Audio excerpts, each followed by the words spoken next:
Good morning, ladies and gentlemen. There has been significant loss of the Syrian military in and around Damascus. There are strongholds of Syrian military, Syrian Air Force, Syrian army, and Syrian TAC armament, Syrian ammunition factory, and they're all under attack by the Israelis. Israelis haven't really taken a long to respond to such a situation. Well, we've seen on ground, they were already in Golan Heights. In fact, they have practically occupied two-thirds of the region of Golan Heights, although the international community believe that this is an illegal occupation. But the thing is that it continues there, and the Israelis are the first ones to get the benefit here, and they have done it in great urgency.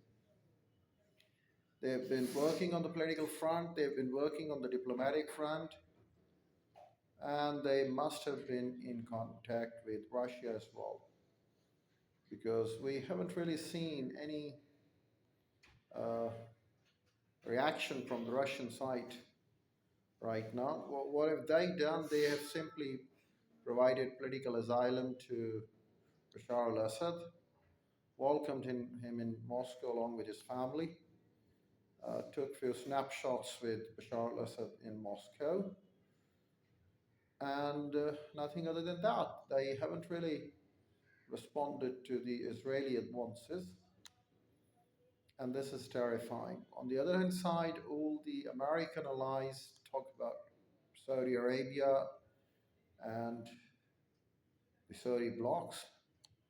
They have just been issuing few statements against Israel, but one way or the other, I must say they are also the beneficiaries along with Israel. Well, Israel is destroying the strongholds of Syrian military, and the Saudis and their allies believe that the Shias are on attack. The Shias are under attack, so they are pretty glad on it. They are jubilating the situation. They see the Shiites losing. They jubilate themselves as if they have defeated the Shiite Muslims, and take they take great glorification of the situation right now. It's a great pity. It's a great pity for the Muslims. It's a great pity for the Arabs. The Arabs are against each other. The Muslims fighting against each other, and that's what we've seen over there. And the Israelis were quick to respond to it, and they have taken some very quick advances in Golan Heights, in Syria itself, on the Syrian lands. And Hezbollah has reported a few hours ago that the Israelis' military advancement have reached the vicinity of Damascus, and it won't be wrong to say that they can take over the city.